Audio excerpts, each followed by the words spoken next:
Publicado en París el 18 de abril de 1857, el Libro de los Espíritus es el marco inicial de una nueva fase de la evolución humana.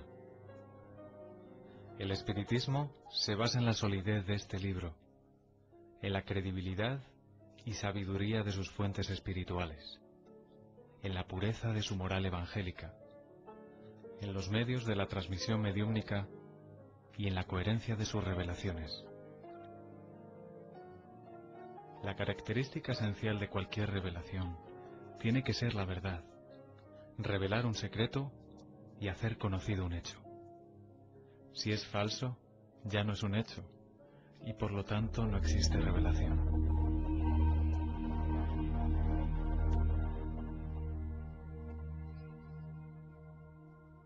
Todas las ciencias que nos hacen conocer los misterios de la naturaleza son las revelaciones, y puede decirse que hay para la humanidad una revelación incesante. La astronomía reveló el mundo de los astros que no conocíamos. La geología reveló la formación de la Tierra. La química reveló la ley de la semejanza entre las sustancias. La fisiología reveló las funciones del organismo.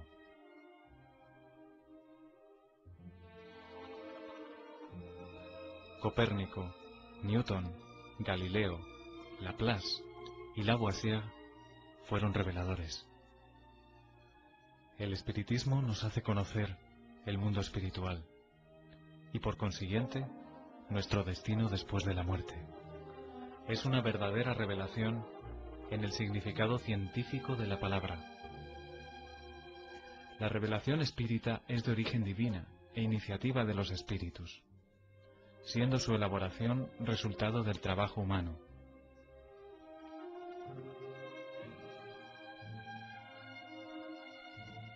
Obedeciendo a una sucesión histórica, la primera revelación divina tuvo su personificación en Moisés, la segunda en Cristo. La tercera no la tiene en un solo individuo. Ahí está un carácter esencial de gran importancia. La revelación espírita, o la tercera revelación, es colectiva en el sentido de no haber sido dada como privilegio a ninguna persona. Fue extendida simultáneamente sobre la tierra, a millones de seres humanos, de todas las edades y condiciones.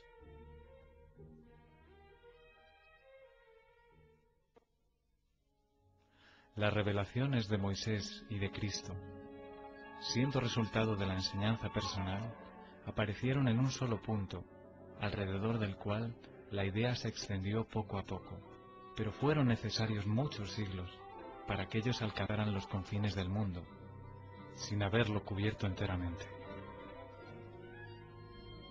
La revelación espírita, no estando personificada en un solo individuo, apareció simultáneamente en miles de puntos diferentes, que se volvieron centros o focos de irradiación. Si Cristo no lo dijo todo, cuanto podría haber dicho, es que juzgó conveniente dejar ciertas verdades veladas, hasta que los hombres pudieran llegar al estado de entenderlas.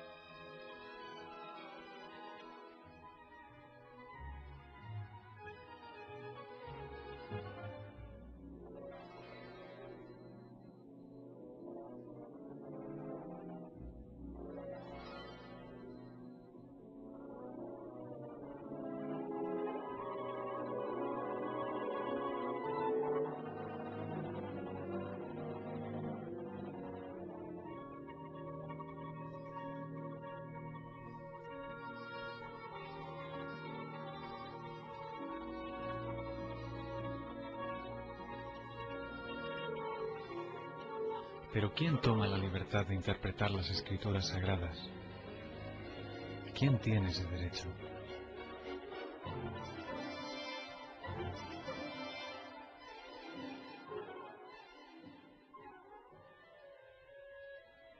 En un tiempo de emancipación intelectual y de libertad de conciencia, el derecho del examen pertenece a todos, científicos, religiosos, filósofos e investigadores. Los hombres, cada vez más esclarecidos, como los nuevos hechos y las nuevas leyes se van revelando, sabrán separar de la realidad los sistemas utópicos. Ahora, las ciencias hacen conocidas algunas leyes. El espiritismo revela otras. Todos son indispensables a la inteligencia de los textos sagrados, de todas las religiones, desde Confucio y Buda hasta el cristianismo.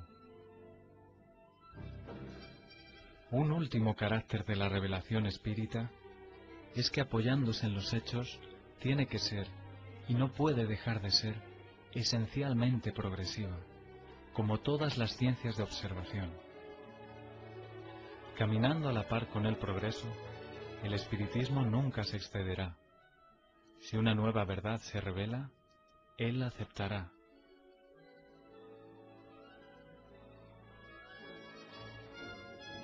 Hoy, más de 100 años después de la publicación del Libro de los Espíritus, ninguno de los principios fundamentales del espiritismo ha sido afectado. Todos permanecen intactos. Y eso en un tiempo en que el mundo sufrió transformaciones radicales en todos los campos del conocimiento.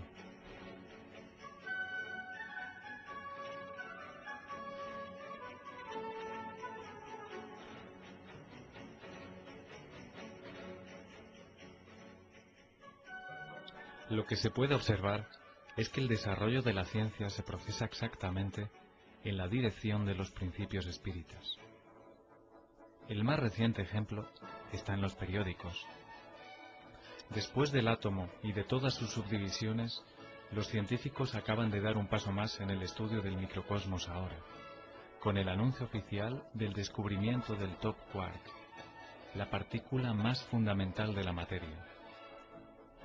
Esta conquista científica, que ayudará a entender planetas, estrellas, galaxias y la propia vida, viene a confirmar las enseñanzas que ya habían sido anticipadas para el segundo capítulo del Libro de los Espíritus, en los elementos generales del universo y las propiedades de la materia.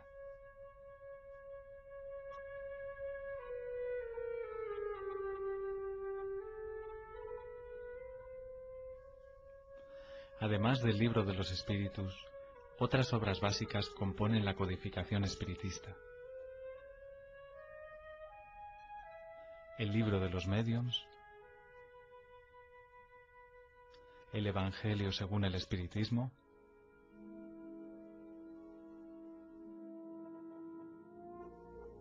el cielo y el infierno, y el Génesis desarrollan, profundizan y consolidan los principios del espiritismo. Todos esos principios que resultan de la enseñanza de los espíritus fueron sistematizados y codificados por Allan Kardec.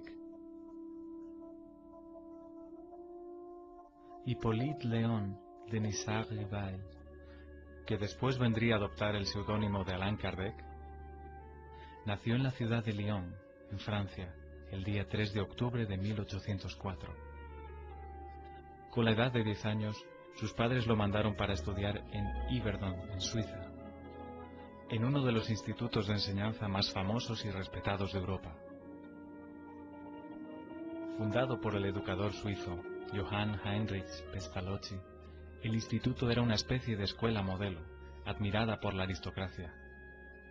Altas personalidades políticas, científicas, literarias y filantrópicas. Después de haber concluido sus estudios en Yerdon, Rivail fue considerado maestro, no solo en las letras, sino en las ciencias. También destacó como notable pedagogo. Publicó varios libros didácticos y contribuyó con planes y métodos para la reforma de la enseñanza francesa.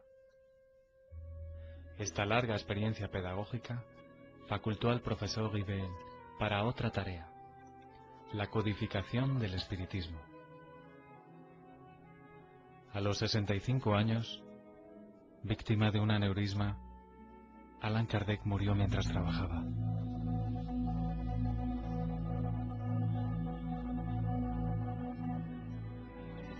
...31 de marzo de 1848... En Hydesville, en los Estados Unidos de América, manifestaciones de fuerzas inteligentes, interviniendo en el plano físico, marcaron el nacimiento del espiritismo a través de la fenomenología mediúmnica. La seriedad de esos acontecimientos tuvo inmensa repercusión, incluso en Europa.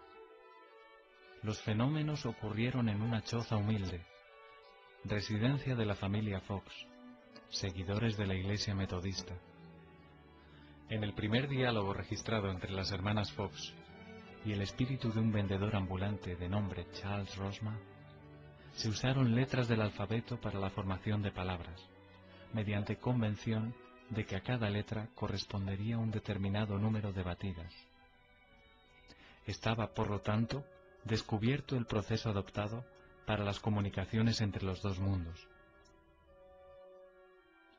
Puede decirse que el fenómeno de las mesas giratorias, que se siguió a los acontecimientos de Hydesville, prepararon la venida del espiritismo, despertando el interés de los hombres de ciencia, entre ellos el profesor Rivail o Allan Kardec.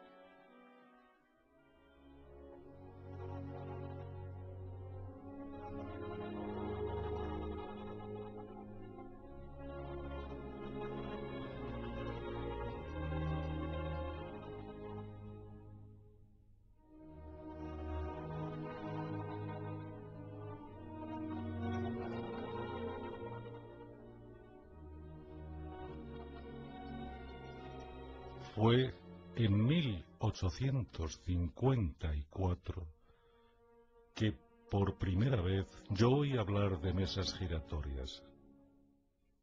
Encontré un día al magnetizador señor Fortier, a quien conocía desde hacía tiempo. Él me dijo que ya no eran solo las personas que podrían magnetizarse, sino también las mesas, consiguiéndose que ellas caminasen y girasen cómodamente. El hecho no me pareció radicalmente imposible. El fluido magnético, que es un tipo de electricidad, puede perfectamente actuar en los cuerpos inertes y hacer que ellos se muevan.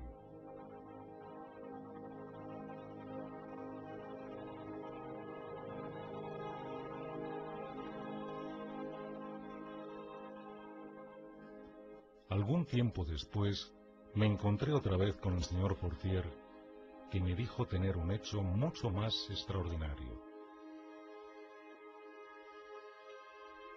La mesa no solo se movía, sino que también hablaba. Interrogada, ella contestó a través de señales.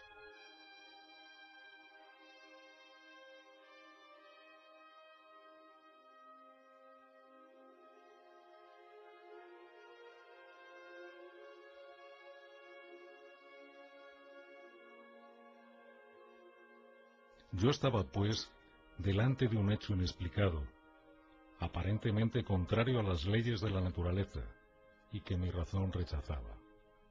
Solo sabía que las experiencias eran hechas en la presencia de personas honradas y dignas de fe.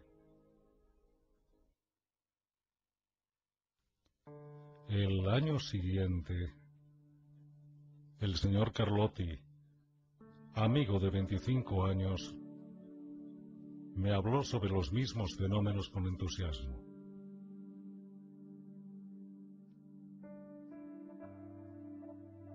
Fue él el primero en mencionarme la intervención de los espíritus, y me contó tantas cosas sorprendentes que, lejos de convencerme, me aumentó las dudas.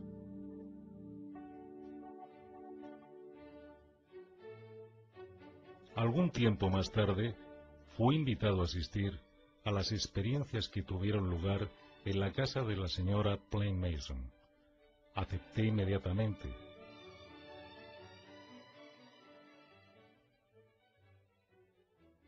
Fue allí que por primera vez di testimonio del fenómeno de las mesas que giraban, saltaban y corrían. Asistí entonces a algunos ensayos muy imperfectos de la escritura mediúmnica.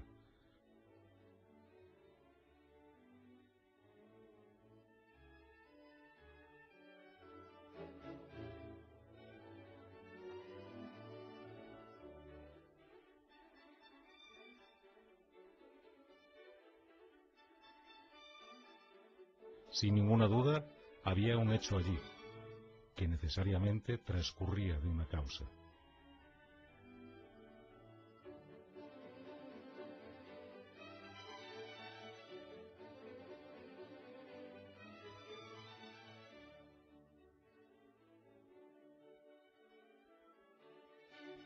Fue en esas reuniones que empecé mis estudios serios de espiritismo.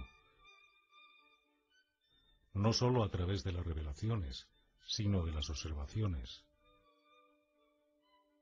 Yo apliqué esa nueva ciencia como lo había hecho entonces hasta el método experimental.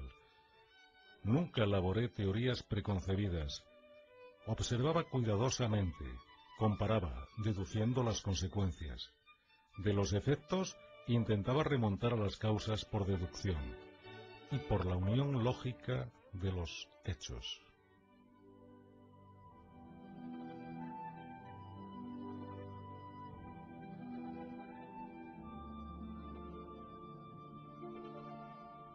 Uno de los primeros resultados que obtuve de mis observaciones fue que los espíritus, no siendo más que el alma de los hombres, no poseían ni la plena sabiduría ni la ciencia íntegra.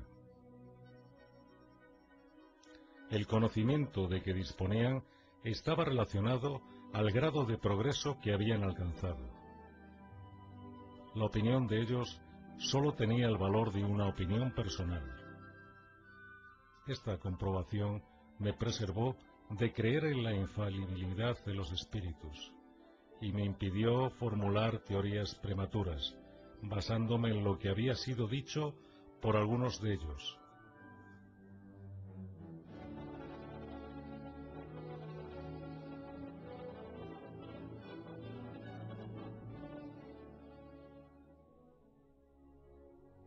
El hecho simple de la comunicación con los espíritus, dijeran ellos lo que dijeran, demostraría la existencia de otro mundo invisible a este. Ya era un punto esencial, un inmenso campo abierto a nuestras exploraciones. Un segundo punto, no menos importante, es que esa comunicación permitía que se supiera el estado de ese mundo, sus costumbres, si podemos expresarlo así. El año siguiente, en 1856, yo empecé a frecuentar también las reuniones espiritistas que se celebraban en la casa del señor Rouzan. Eran unas reuniones serias y se realizaban con orden. Preguntas fútiles habían perdido la atracción para la mayoría de las personas.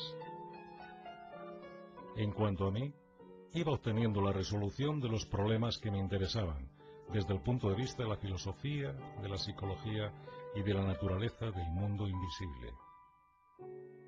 Llevaba para cada sesión una serie de asuntos preparados y metódicamente dispuestos. Poco a poco, las sesiones fueron asumiendo un carácter muy variado. Entre los asistentes estaban físicos, matemáticos, estudiosos y científicos de las más diferentes áreas del conocimiento humano, todos formulando preguntas, profundizando temas y asuntos.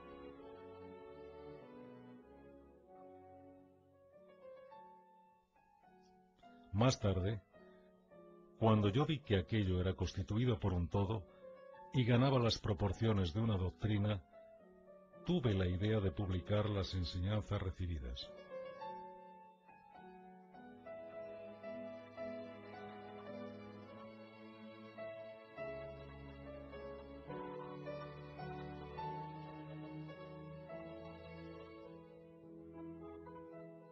Mi trabajo en gran parte ya estaba concluido y tenía las proporciones de un libro. Pero yo insistía en someterlo al examen de otros espíritus, con la ayuda de diferentes médiums. Más de 10 médiums participaron en el trabajo. De la comparación y de la unión de todas las respuestas coordinadas, clasificadas y muchas veces retocadas en el silencio de la meditación, fue cuando organicé la primera edición de El Libro de los Espíritus.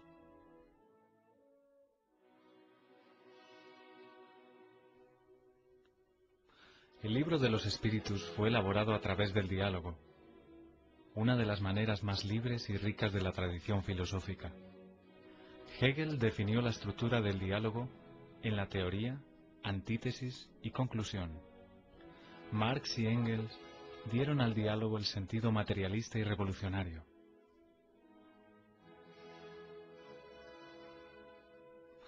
En lugar de dar énfasis a las contradicciones, los conflictos y las luchas de los opuestos, la dialéctica espírita prefiere la comprensión, la unión de los contrarios, la comprensión que lleva al progreso. Por primera vez aparece una comunicación como esta. El mundo de lo desconocido se va revelando al ser humano, que pasa a evaluar de una manera objetiva y racional el sentido más grande de su existencia terrestre.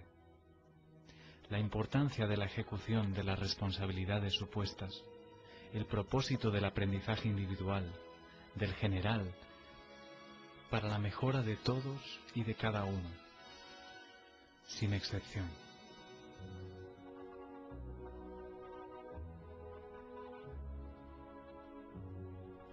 La fe inalterable es la que puede enfrentar la razón cara a cara, en todas las épocas de la humanidad. Es ahí donde reside la principal fuerza del espiritismo, fuerza que no se queda solo circunscrita al plano filosófico, sino que también se extiende a los planos científico y religioso. Científico, porque el espiritismo es una ciencia que demuestra experimentalmente la existencia del alma y su inmortalidad. El diálogo o intercambio mediúmnico entre el mundo espiritual y el mundo corpóreo viene a abrir una nueva era en los estudios espirituales.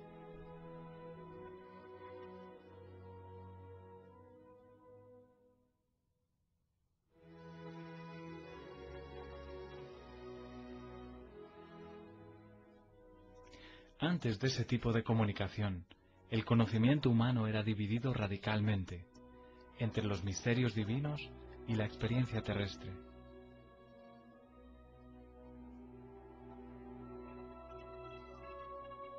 La dialéctica espírita modifica ese orden de cosas, mostrando la posibilidad de tratar los temas espirituales a través de la misma razón que aplicamos a los asuntos materiales. Así, el Libro de los Espíritus se presenta como un marco definitivo. Antes de él, nosotros teníamos el espiritualismo utópico. Con él, y después de él, dentro de las enseñanzas de la doctrina, tenemos el espiritismo científico.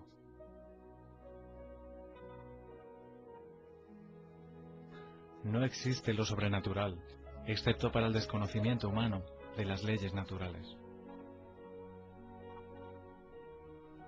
En el plano religioso, el espiritismo nos lleva a entender el significado de la verdadera extensión de la palabra fe. El espiritismo no tiene cultos instituidos, ni iglesias, ni imágenes, ni rituales, ni dogmas, ni tampoco la jerarquía sacerdotal o sacerdocio. A través de las enseñanzas espíritas se pueden representar la diferencia entre la religión propiamente dicha y religiones en el sentido de sectas humanas.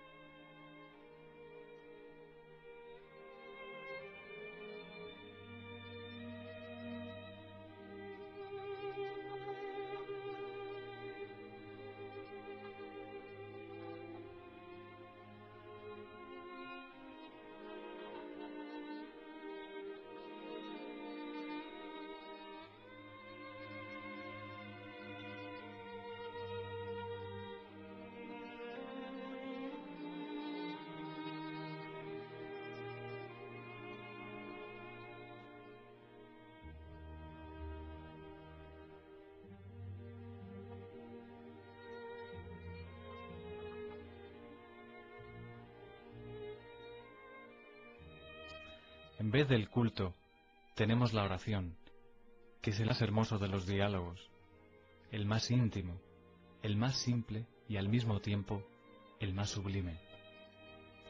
A través de la oración sincera, pensamos en Dios en una evocación de pedidos de gratitud o de glorificación.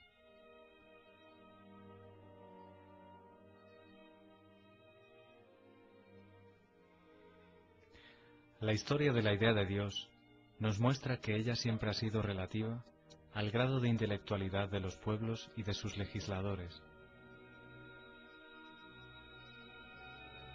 En la antigüedad, Júpiter empuñaba el rayo, Apolo conducía el sol, Neptuno señoreaba los mares. Pero si en un lado la ignorancia ha humanizado a Dios, la ciencia verifica la dimensión más inteligente y por lo tanto más cerca de los atributos de la divinidad.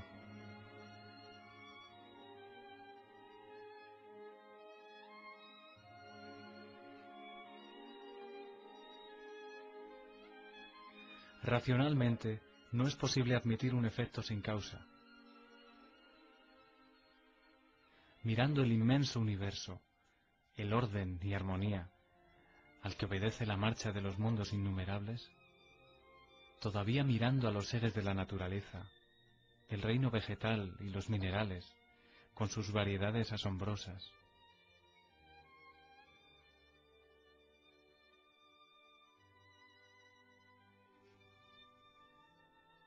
sondeando también el mundo microscópico, con innumerables formas unicelulares. Toda esa inmensidad, profusión y belleza nos obliga a creer en Dios como la causa necesaria.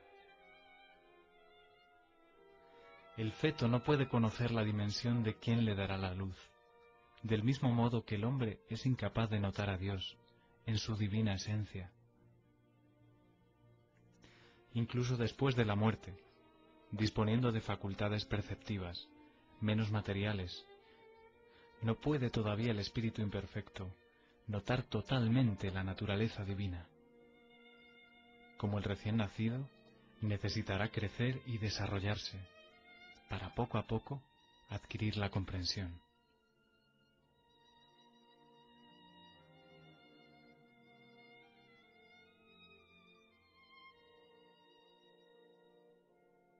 En el aprendizaje evolutivo en que se encuentra, es por el sentimiento más que por el raciocinio que el hombre puede entender la existencia de Dios.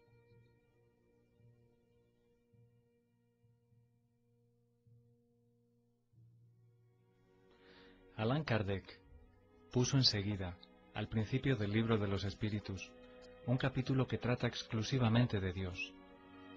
Con eso, quiso significar que el espiritismo tiene en la existencia de Dios su principio más grande. Los seres que se manifiestan, ellos mismos se designan con el nombre de espíritus, y dicen, algunos por lo menos, que han vivido como hombres en la tierra.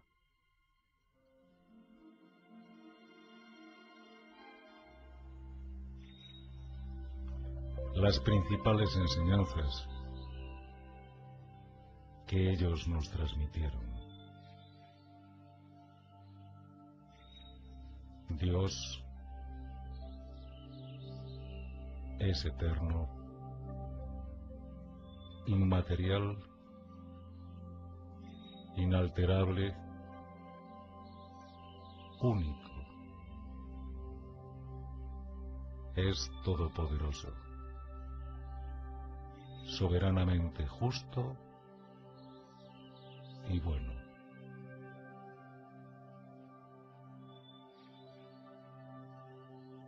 Este es el mejor concepto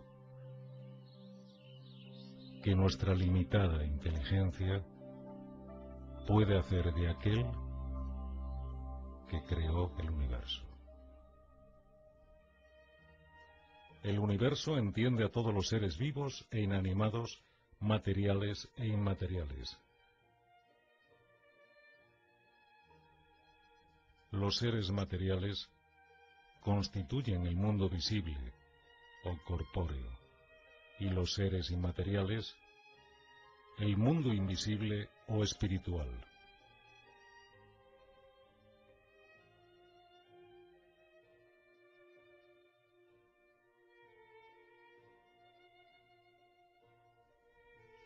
El mundo espírita es el mundo normal, primero, eterno. El mundo corpóreo es secundario. Podría dejar de existir o nunca haber existido, sin alterar el ser del mundo espiritual.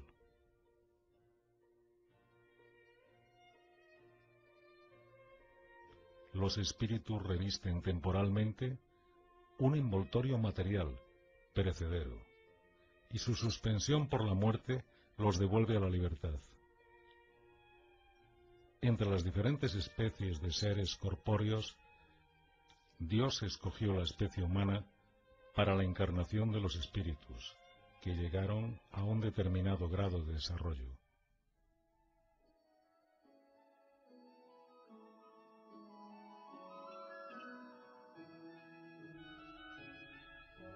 El alma es un espíritu que ha encarnado y por lo tanto un ser inmaterial e individual, que vive en nuestro cuerpo y a él sobrevive. Antes de unirse al cuerpo, el alma es uno de los seres inteligentes que pueblan el mundo invisible. Al revestir temporalmente el envoltorio carnal, el alma adquiere las condiciones materiales para purificarse y dilucidarse. La unión del alma con el cuerpo empieza en la concepción, pero solo se completa con el nacimiento. El hombre tiene así dos naturalezas. Por el cuerpo participa de la naturaleza de los animales, de los que posee los instintos. Un mismo principio vital para el alma participa en la naturaleza de los espíritus.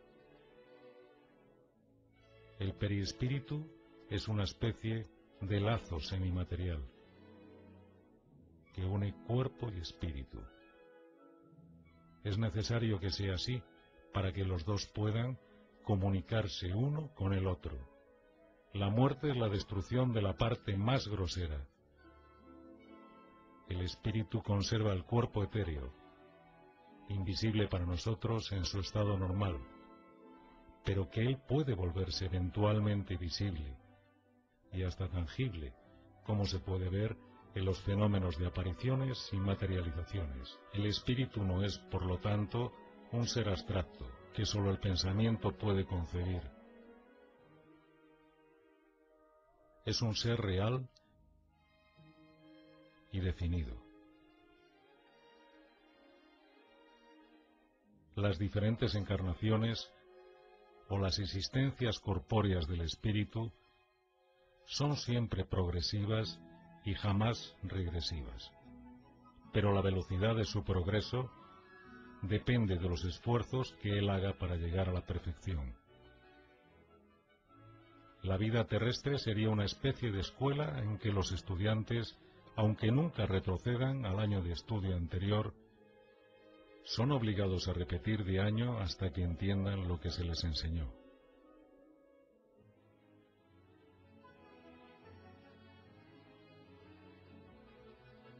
Sin las sucesivas pruebas de las vidas corpóreas, no habría justicia. Para eso, todos contamos muchas existencias. El objetivo principal de la reencarnación radica en la mejora progresiva de la humanidad. La influencia de los espíritus en nuestros pensamientos y acciones es incuestionable. Pensar es vibrar, es entrar en relación con el universo espiritual que nos envuelve. Según las emisiones mentales de cada ser, los espíritus podrán colaborar con él, en sus esfuerzos de progreso o llevarlo a su ruina. Nada más natural que se consiga armonía y felicidad cuando la emisión mental sea equilibrada y positiva, o infortunios y aflicciones si el pensamiento es desequilibrado y enfermo.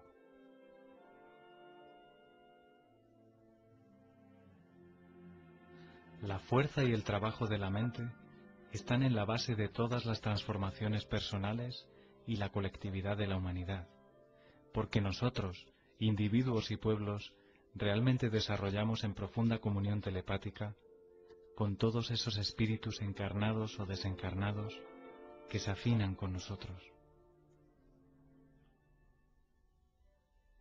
La supervivencia del alma y la posibilidad de que los espíritus tengan comunicación se muestra completamente por los hechos espiritistas, investigados con toda la rigidez científica por numerosos y eminentes sabios e investigadores del siglo XIX y del siglo XX.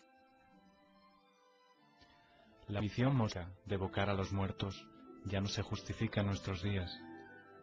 El intercambio espiritual o mediúmnico, practicado por el espiritismo, se hace por el predominio de la razón y de la ciencia, y tiene como principal propósito la elevación espiritual y la mejora de los espíritus encarnados y desencarnados, basados en los sentimientos de solidaridad y de fraternidad.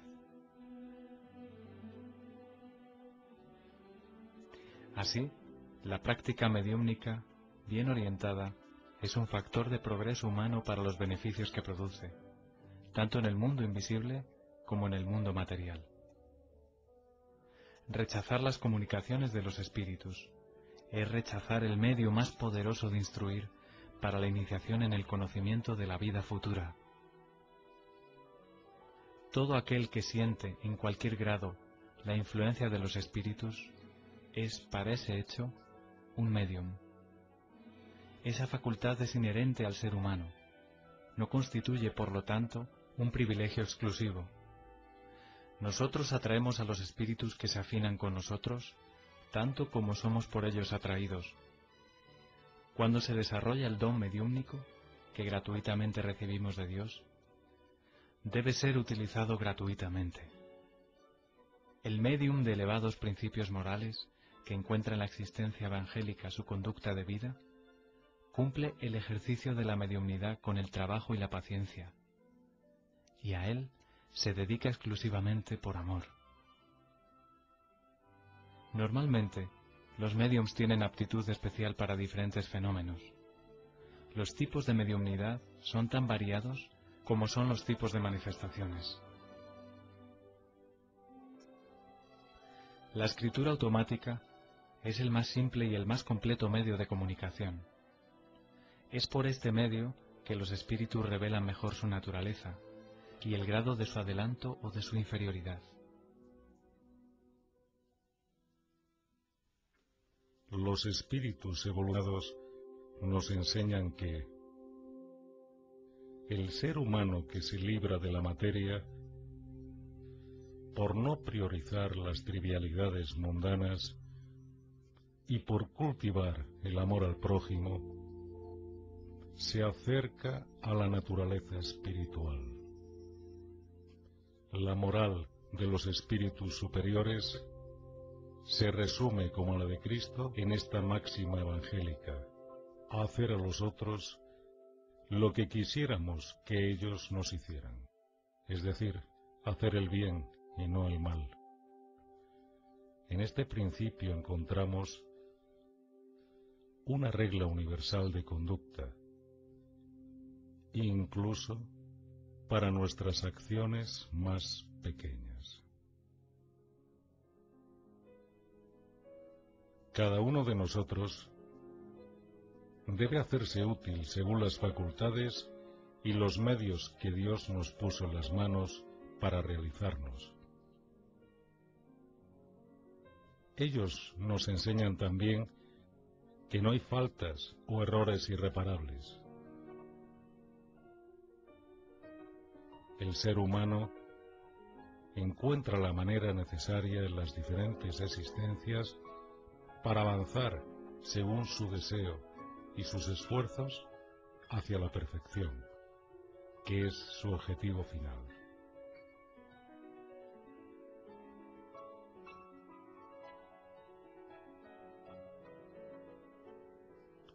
Este es el resumen de la doctrina espírita, como ella aparece en la enseñanza de espíritus superiores. El espiritismo, que simplemente acaba de nacer, todavía es poco comprendido en su esencia para el gran número de seguidores. Pero puedo imaginar una asociación, una sociedad en que sus componentes se reúnan con el propósito de ser instruidos, no en la expectativa de testimoniar fenómenos extraordinarios. Una asociación indisoluble, donde haya confianza mutua y la recíproca benevolencia.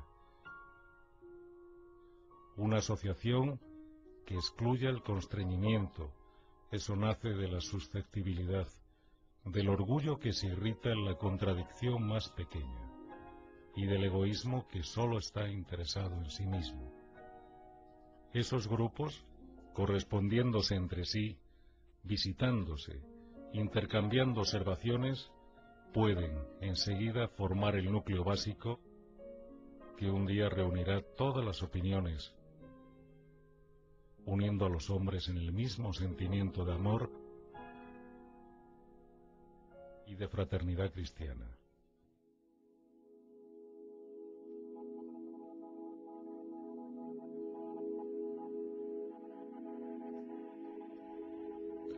Así, aunque tenga prevista la posibilidad de que las reuniones espiritistas atraigan a un número alto de participantes, Kardec aconseja que esas reuniones sean multiplicadas preferentemente a través de la constitución de grupos más pequeños.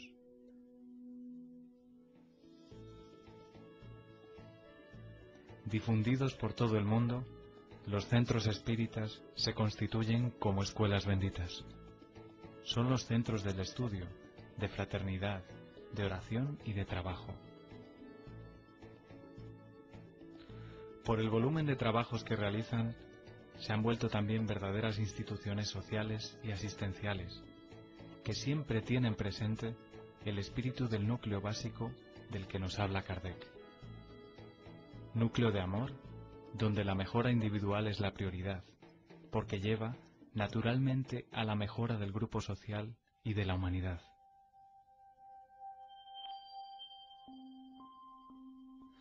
Nuestro sistema planetario no ocupa sino un punto diminuto del universo, localizado casi al final de la Vía Láctea.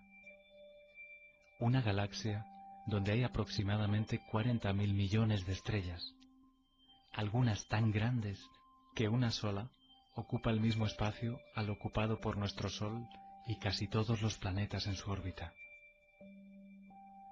Una de las galaxias más próximas, la nebulosa de Andrómeda, dista de nuestro sistema solar cerca de 680.000 años luz. Entonces, si el universo tiene tales dimensiones, y si el número de planetas existentes se cuenta ordenadamente por billones o más, sería una ingenuidad suponer que simplemente la Tierra sea habitada por seres racionales.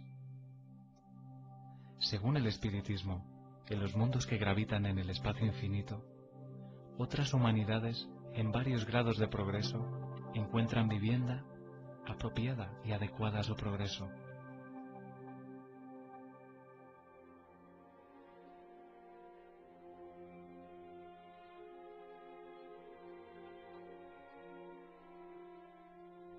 Entre los mundos inferiores se encuentra la Tierra, con sus expiaciones y pruebas, con sus extremismos políticos, intolerancias ideológicas, fanatismos religiosos y las injusticias sociales. Aquí, sus habitantes llevan una vida inestable, de luchas y trabajos dolorosos, con momentos más de infelicidad que de alegrías.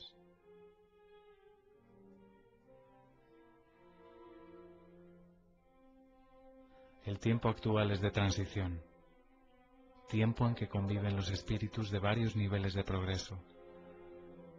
Asistimos a la salida de algunos y a la llegada de otros. La evolución es continua.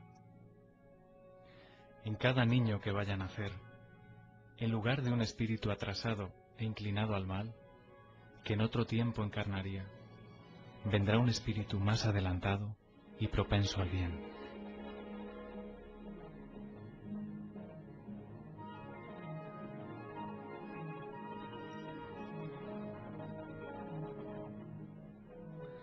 A través del trabajo ético y humanitario, combatimos nuestro orgullo y egoísmo. A través del diálogo, superamos nuestras diferencias. A través de la solidaridad, ponemos en práctica la enseñanza de Cristo de amor al semejante. Este es el destino inmediato de la Tierra, planeta de la regeneración. Continuando en su progreso ininterrumpido, la Tierra y su humanidad ascenderán a los planos cada vez más altos, hasta la perfección, a la que todos los mundos y seres están predestinados.